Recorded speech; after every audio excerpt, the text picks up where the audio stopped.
미사일 강국에 둘러싸인 우리는 그동안 미국과 협정으로 미사일 사거리 기술 제한을 받아왔습니다. 이런 제한이 없어지게 된 지금, 우리나라의 미사일 개발 능력은 어디까지 와 있을까요?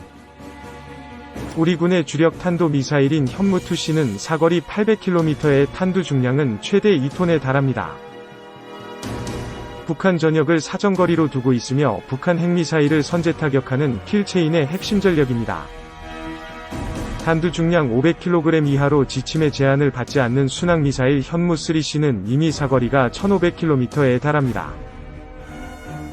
우리 군은 지금도 사거리 2000km가 넘는 미사일 개발이 가능한데, 러시아 블라디보스토크 북쪽과 중국 베이징, 일본 도쿄까지 타격권에 들어갑니다. 재생버튼 인터뷰, 전화기, 신종우, 한국국방안보포럼 사무국장, 지침에 의해서 개발이 원활하지 못한 측면이 있었습니다. 800km 더 이외의 지역에서 북한 전역을 타격할 수 있는 미사일을 개발할 길이 열렸다. 잠수함 발사탄도미사일 SLBM 역시 3000km까지 사거리를 높여 내년에 실전 배치될 도산한창호함 탑재 추진 가능성이 제기됩니다. 민간뿐 아니라 군사용 우주발사체에 대해서도 고체연료 사용 제한이 풀리면서 군사위성 발사용 로켓 개발의 길도 열렸습니다. 현재 우리나라가 보유한 우주기술 수준을 고려하면 사거리 5500km 이상의 대륙간 탄도미사일 ICBM 개발도 가능한 것으로 보입니다. 2. 한국도 MRBM, SLBM 개발 탄력 붙는다. 42년 만에 찾은 미사일 주권. 우리 군 미사일 개발의 장애물이었던 한미 미사일 지침이 사라졌다.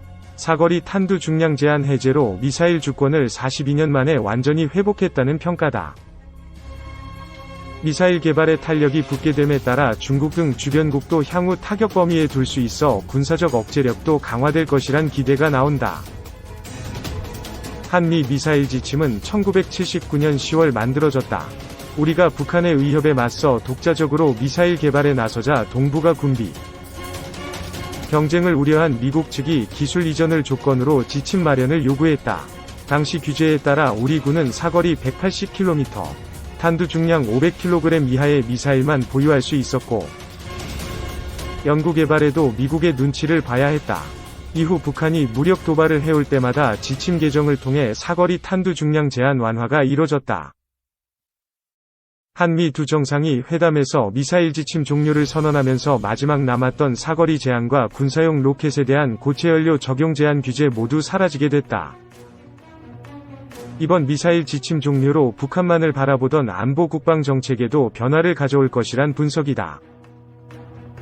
신인균 자주국방네트워크 대표는 23일 북한 외에도 잠재적 적국의 주요 도시를 사거리에 둠으로써 확실한 억제력을 가질 수 있게 됐다고 말했다. 지침 종료로 이론적으로는 대륙간 탄도미사일 ICBM 개발도 가능해졌다. 다만 현실적으로 필요성이 떨어지고 적국을 자극할 우려가 있어 개발에 착수할 가능성은 크지 않다는 게 중론이다. 이에 따라 사거리 1000km 이상의 준중거리 탄도미사일 MRBM 개발에 속도가 붙을 것이란 전망이 나온다. 우리 군은 변화해온 지침에 맞춰 탄도미사일 현무를 단계적으로 개량해왔다. 미사일이 잠수함 발사 탄도미사일 SLBM 형태로 개발될 가능성도 충분하다. 군 당국은 SLBM 수중발사 시험을 마쳤고, 내년 실전 배치될 도산한창호함에는 SLBM을 탑재할 수 있는 수직발사대 VLS를 장착했다. 3. 미사일 인공위성 개발, 이제 한계는 없어졌다. 문재인 대통령과 조 바이든 미국 대통령이 5월 22일 워싱턴에서 열린 정상회담에서 한미 미사일 지침을 해제하는 데 합의했다. 이로써 우리나라는 42년 만에 미사일을 사정거리와 관계없이 그리고 탄두 중량도 제한 없이 개발할 수 있게 됐다. 액체연료 로켓이든 고체연료 로켓이든 한국이 자주적으로 개발할 수 있다는 의미다.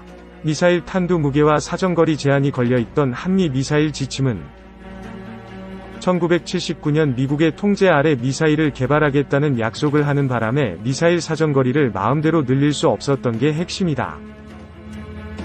당시 우선 급한 대로 평양을 타격할 수 있는 미사일을 염두에 두는 바람에 사정거리를 180km로 제한하는데 한국이 덥석 동의해버렸다. 그러나 북한을 포함한 주변국의 미사일 능력이 급상승하는 과정에서 한국은 여러 번 미국에 사정하다시피 해 미사일 능력을 조금씩 향상해왔다. 김대중 정부 시절인 2001년 1월 사정거리 300km, 탄두 중량 500kg인 탄도미사일을 보유하는 한미 미사일 지침이 개정됐다. 제1차 미사일 지침 개정이다. 이후 이명박 정부 때인 2012년 10월에 탄도미사일 사거리를 800km까지 늘리는 데 합의해서 남해안 지역에서 북한 전역을 타격할 수 있는 미사일 능력을 확보하게 됐다. 문재인 정부가 들어서면서 2017년 11월 탄도미사일은 최대 사정거리를 800km로 묶어두되 탄두 중량을 완전히 없애는 제3차 개정이 이뤄졌다. 탄두 중량이 없어지는 덕분에 핵무기를 보유하지 않은 한국이 축구장 200개 면적에 해당하는 평양의 중심부를 절멸할 수 있는 대량 파괴 능력이 확보됐다. 그 미사일 이름이 현무-4다. 한국의 탄도미사일 능력이 시간이 많이 걸리기는 했지만 결국 개정될 수 있었던 배경은 무엇일까? 세계적으로 급속히 확산되는 미사일 확산 방지를 미국이 크게 우려했고 한국은 이런 미국의 정책 기조에 충실히 협력해왔다. 그러한 협력이 미국 신뢰를 얻으면서 미사일 규제를 푸는데 큰 역할을 했다고 판단한다. 한미 미사일 지침이 해제된 것은 크게 두 가지 의미를 갖는다. 첫째, 한국의 안전보장 능력이 크게 향상된다는 사실이다. 중국, 일본이 모두 미사일 강국인데 북한마저 미사일 강국이 돼버렸다.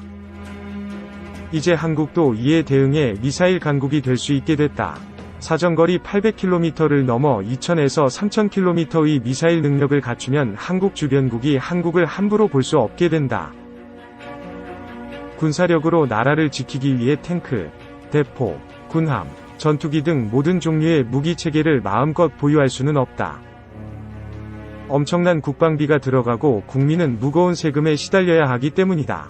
투자 대비 효과가 가장 큰 무기체계는 단추만 누르면 상대 적국을 향해 날아가는 미사일 능력이다. 한국 전역에 가능한 한 많은 양의 미사일을 고슴도치 가시처럼 빼곡히 배치해 놓으면 엄청난 전쟁 억지력이 생긴다. 미국이 한국의 미사일 개발 규제를 풀어준 또 하나의 이유는 주한미군에 2000km 이상 사정거리를 지닌 중거리 미사일을 배치하면 중국 반발이 커지는데 한국이 스스로를 방어하기 위해 중거리 미사일을 개발하면 중국이 크게 반발할 수 없고 미국은 한국을 통해 중국을 견제할 수 있다는 전략적 판단이 있었기 때문이다. 이 때문에 미사일 규제가 풀렸지만 일본처럼 소리 소문 없이 미사일 능력을 키워가는 은밀한 전략을 참고할 필요가 있다.